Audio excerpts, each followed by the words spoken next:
Bonsoir à toutes et à tous. Merci d'être avec nous. C'est le programme du soir sur New World Info. Le décryptage pour débuter, on ira au Sénégal avec cette interrogation. Qui en veut au candidat à la présidentielle Ousmane Sonko? C'est la question qu'on posera à notre éditorialiste Mamadou Diouf. Bonsoir Mamadou Diouf. Bonsoir Samuel.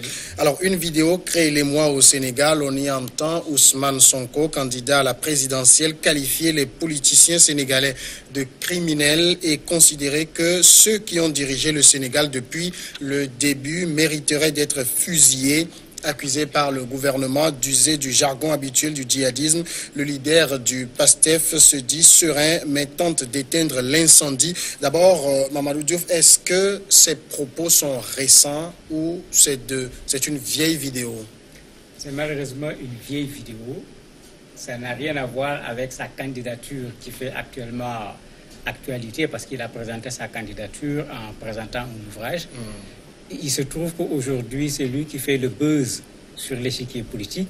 Donc, on est allé lui ressortir une vidéo bien ancienne où, effectivement, il avait tenu ses propos qu'on a remis sur le net, un peu partout dans les réseaux sociaux, pour essayer de lui créer des difficultés. Et bon, comme certains veulent coûte que coûte qu'il soit lié aux terroristes, on a pris la vidéo en disant que c'est la preuve parce que le discours est aussi violent que le discours des terroristes. Mais est-ce qu'un candidat à la présidentielle, quel que soit le moment, devrait tenir ce genre de propos? Il est allé peut-être trop loin dans ce qu'il disait, mais il est clair que dans ce qu'il disait, il ne s'agissait pas de prendre un fusil et de tirer sur des gens. Il faut dire également les choses comme elles sont. C'était juste une façon de parler pour dire que ceux-là sont des criminels, ils mériteraient d'être fusillés, mais l'esprit n'était pas de mettre des gens devant un peloton, de prendre un fusil et de tirer là-dessus. La preuve, quelqu'un comme Maître Abdoulaye Wade, qui fait partie de ceux qui ont dirigé le Sénégal, donc qui peut être considéré comme quelqu'un qui est concerné, l'a appelé à parler avec lui. Il l'encourage même dans ce qu'il est en train de faire, de sorte que Sonko envisage même d'aller le trouver dans les prochains jours à Doha pour discuter avec lui. Donc, il fait partie des concernés et ils ne l'ont pas pris comme les gens veulent le présenter. Mais aujourd'hui, il essaie quand même d'éteindre l'incendie. Oui, il n'a pas le choix puisqu'on l'a amené sur un terrain qui n'est pas le terrain sur lequel il voulait aller. Quand on est candidat à des élections présidentielles, on est obligé également de veiller sur son image. On est obligé de veiller sur là où on met les pieds, on est obligé de veiller sur ce qu'on dit. Je crois qu'il a été un peu piégé à ce niveau, et puis ça peut se comprendre. Il vient de rentrer il n'y a pas longtemps dans le terrain politique. Il est encore jeune, qu'il fasse des erreurs. Pour moi, ce n'est pas du tout la fin du monde. Mais il apprend à ses dépens que la politique, ça ne pardonne pas. Mais bien sûr, en politique, il ne faut pas commettre d'erreurs à la limite. Parce que ton adversaire, ce n'est pas lui qui va venir te maquiller. Ou bien, comme dit un proverbe de chez moi, si c'est ton adversaire qui te maquille, quand il a fini, il ne faut pas regarder le miroir. Donc, ce n'est pas lui qui va te rendre beau. Donc, s'il a l'occasion de te faire sortir des casseroles et autres, mais il n'hésitera pas du tout à le faire. Et sur ce cas ici, c'est ce qui s'est exactement passé. Les gens sont en train de profiter d'une erreur qu'il a commise en étant allé un peu trop loin dans ce qu'il disait par rapport à quelque chose qui était vrai. Ce pays a été spolié, c'est indiscutable, mais le propos était quand même violent. Quand il parle il faut les fusiller. Alors pourquoi n'essaie-t-il pas simplement de s'excuser pour ses propos déplacés plutôt que de justifier? Cela lui a été proposé par un certain nombre de politologues, mais il faut dire que les Sénégalais ne s'entendent pas là-dessus. Parce qu'il y a des gens qui défendent mordicus qu'il a raison. Donc il y a un débat d'intellectuels là-dessus, mais quand vous allez chercher le commun des Sénégalais, vous avez des gens qui partagent son avis jusque ce que lui-même il n'a pas dit. Parce que, comme j'ai dit au départ, son idée, ce n'était pas de fusiller quelqu'un, pas du tout. Mais il y a des gens qui pensent que même fusiller des gens, il faut le faire de sorte que, c'est vrai que dans le milieu intellectuel, ça suscite un certain nombre de débats où on lui demande de retirer ce qu'il a dit, de s'excuser, mais ce n'est pas l'avis d'une bonne partie des Sénégalais. Est-ce que Ousmane Sonko a aujourd'hui contre lui la presse, parce que beaucoup de journaux ont repris ses propos et on peut même lire des titres de certains journaux, Senghor, Diouf, Wade et Macky a fusillé selon Sonko. Bon, vous êtes journaliste, vous savez comment les journalistes savent prendre une chose et en faire des choux gras, comme on dit, parce qu'il était en train de faire le buzz. une montée au niveau des médias. Et bien sûr, le Sénégal, comme dans tous les autres pays du monde, quand vous prenez le paysage médiatique, vous avez des médias qui sont plutôt pro-pouvoir. Vous avez d'autres qui sont plutôt proches de l'opposition, d'autres qui sont neutres. Quand vous regardez les titres des médias, vous pouviez pratiquement même à travers les titres identifier qui est quoi par rapport à la presse sénégalaise. Et ça, les journalistes ont également fait leur travail, comme j'ai dit d'habitude. C'est lui qui l'a dit. À partir du moment où il l'a dit, le journaliste, après avoir relaté le fait, a la liberté de faire le commentaire qu'il veut par rapport au fait en tant que tel. Mais aujourd'hui, quand on regarde la presse, les gens sont en train maintenant de s'en prendre à ceux qui l'attaquent. Parce que malheureusement, les gens ont voulu utiliser cette vidéo pour aller très loin. Certains sont allés même jusqu'à dire qu'il est membre de Al-Qaïda, il est membre de l'État islamique, etc. Bon, les journalistes actuellement sont en train de le défendre en disant aux gens non, le fait qu'il soit un musulman pratiquant ne doit pas pouvoir poser problème au Sénégal, puisque dans ce pays, un chrétien a été président de la République.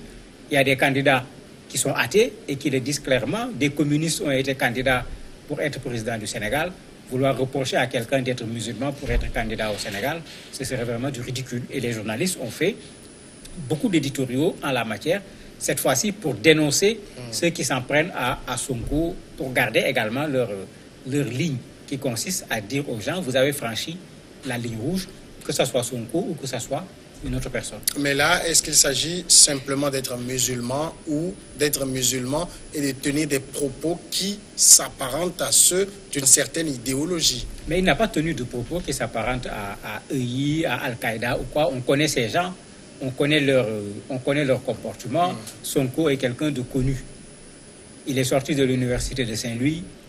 Il a été un étudiant brillant. Il a un DEA en droit. Il a fait le concours de l'ENA. Il était major au moment du concours. Il est sorti de l'ENA. Il était major de sa promotion. C'est un inspecteur principal des impôts et des domaines. Je crois qu'il faut aller chercher autre chose ailleurs. Maintenant, certains sont allés jusqu'à dire que même sa femme se voile. Mais au Sénégal, les femmes se voilent. Ce n'est pas ces femmes seulement qui sont voilées. Les femmes se voilent. C'est pour dire que c'est presque des étiquettes que les gens essayent d'utiliser. Certains disent même qu'il a une petite barbe. Oui. Bon, au Sénégal, quand on cherche des barbes, on en trouve en pagaille. Et sa barbe par rapport aux autres, c'est absolument rien. Donc, il faut qu'on reste dans le terrain politique parce que Sonko est sur le terrain politique. C'est quelqu'un qui aime les débats d'idées. Oui. Et c'est dans ça qu'il est fort. Mais malheureusement, les gens ne répondent pas sur ce terrain. Les gens essayent de trouver le moyen d'attaquer la personne quand les gens ne sont pas en mesure de répondre dans ces débats d'idées. Lui-même, il en est conscient. Il a souvent dit à l'État et à ses turiféraires, venez, on va faire un débat dans les médias, choisissez le média que vous voulez, mais personne n'a jamais accepté, ni ministre, ni quoi que ce soit, de venir débattre avec lui parce que c'est quelqu'un qui cherche et il a des arguments pointus. Et c'est ça qui fait qu'il dérange. Alors, il y a le ministre, un ministre sénégalais, Seydou Gueye, qui dit que maintenant, il appartient à l'État de prendre les mesures qui s'imposent. Oui, c'est le porte-parole du gouvernement. Lui, en fait, il veut amener autre chose. Il ne faut pas qu'on oublie que Sonko, pendant qu'il était inspecteur principal des impôts et domaines, il a été radié. Parce qu'il a créé le premier syndicat des agents des impôts et domaines. On ne lui a jamais pardonné. On a tout fait pour lui créer des problèmes.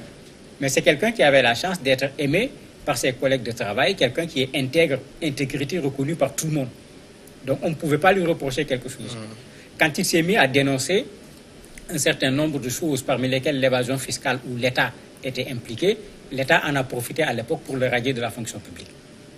C'est les Sénégalais qui ont collecté de l'argent pour lui remettre, pour lui permettre de vivre. Les élections législatives sont venues, les Sénégalais l'ont élu. Donc on n'est pas surpris quand quelqu'un comme le porte-parole du gouvernement tient ce propos, mais aujourd'hui, ils vont le radier de quoi? Il n'est pas dans la fonction publique. S'ils partent avec lui au tribunal, ça n'ira pas loin du tout, parce que c'est une cinquantaine d'avocats qui vont se lever pour venir le défendre gratuitement. Au Sénégal, on n'aime pas qu'on s'en prenne injustement à quelqu'un. Alors, comment Ousmane Sonko a-t-il acquis cette notoriété? Il y a deux choses qui le font. C'est un très bon rhéteur. C'est quelqu'un qui occupe les médias. Il a produit 2 ouvrages. Et là où il est le plus sorti, c'est quand il a produit un ouvrage sur le pétrole et le gaz au Sénégal, parce qu'il avait fait des révélations terribles par rapport au gouvernement, en particulier par rapport au frère du président de la République, Alioune Sall, qui était impliqué dans l'affaire Petro-Tim, qui a fait plein de bruit au niveau du Sénégal. Et dans cette affaire, c'est lui qui menait pratiquement le jeu. Et depuis lors, il est la cible pratiquement du gouvernement. Il a écrit tout récemment un second ouvrage qu'il appelle Solution, au pluriel, qui est une sorte de programme qu'il fait pour remettre le Sénégal sur les rails, qu'il a lancé à l'américaine. Donc, c'est quelqu'un qui est actuellement en train de faire de la politique autrement au Sénégal. Au lieu de venir faire des promesses, au lieu de venir s'en prendre aux personnes, il ne s'en prend pas aux personnes.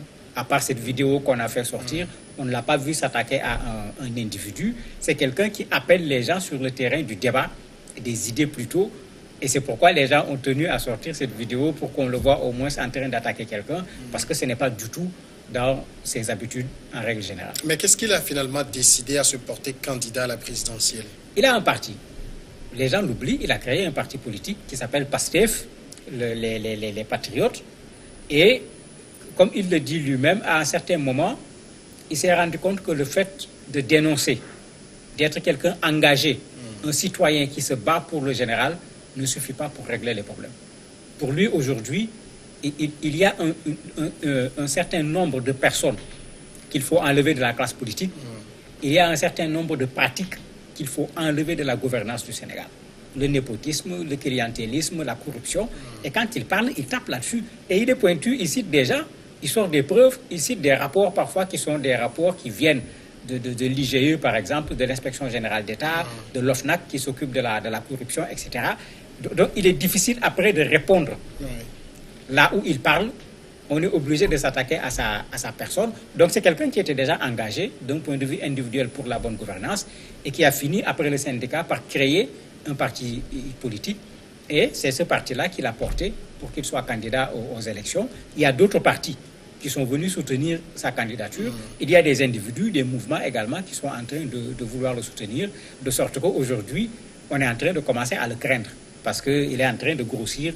Ce n'est plus Pastef son parti, mais c'est quelque chose qui est un peu plus consistant. Est-ce qu'aujourd'hui, il a réussi à avoir le parrainage nécessaire? Pas encore, puisqu'on n'a pas terminé avec la conquête des signatures. Ils y sont. Ces gens sont en train de le faire.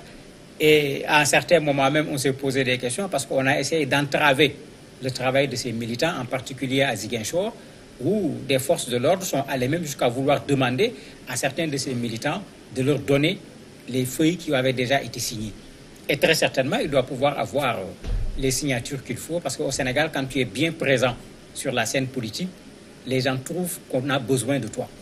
Donc même quand ils ne sont pas de ton parti, ils sont prêts à signer pour toi, pour que tu sois présent sur le champ politique, parce qu'on trouve que tu es en train de jouer ton rôle, et il est un peu dans cela actuellement.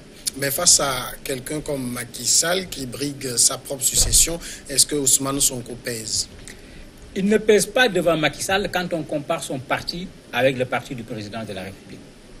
Mais il peut peser parce que devant Macky Sall, aujourd'hui, il n'y a plus grand-chose. Le PDS, lui-même, s'est pratiquement disloqué. Celui sur qui on pensait que ça va être le candidat de substitution de Karim Wade, puisque le président Wade continue à vouloir que son fils soit candidat, alors que juridiquement, il ne sera pas candidat. C'est clair, c'est une affaire qui est classée. Finalement, lui-là même s'est proclamé candidat. D'autres également sont sortis du PDS. Le Réumi de Idriss Seck, qui à un certain moment tenait les médias, il a fait une grosse bévue. Depuis lors, il s'est caché, il ne parle plus. Donc, actuellement, l'espace fait qu'au niveau de l'opposition, c'est lui qui est au-devant. Et ça peut porter. Il peut créer la surprise si lui-même ne commet pas une erreur, parce que les élections sont proches, c'est en février. Si le gouvernement également commet une erreur du genre, ce que le porte-parole du gouvernement demande, si on essaie de l'attraper, Macky, c'est parce qu'on l'a attrapé qu'il est devenu président de la République du Sénégal. Il ne faut pas qu'on l'oublie. Les Sénégalais n'aiment pas qu'on s'en prenne à quelqu'un de façon injuste. S'il lui donne cette occasion de faire de la victimisation, il peut créer la surprise au moment des prochaines élections. Ça veut dire aujourd'hui c'est l'homme à abattre? Mais bien sûr, c'est l'homme à abattre parce qu'il tient aujourd'hui, il oblige l'État sénégalais à devoir répondre sur un très grand nombre de questions et les gens ne répondent véritablement pas. Il est député à l'Assemblée nationale, quand les ministres viennent, c'est lui qui leur tient tête au niveau de l'Assemblée nationale, comme un jeune ambitieux, combatif, que les gens voient, comme on dit, mouiller le maillot pour le Sénégal. Et ça, les Sénégalais aiment.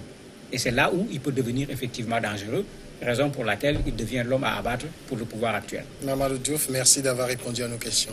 C'est moi qui vous remercie. Nous allons marquer la pause et nous retrouvons après l'invité de ce jour.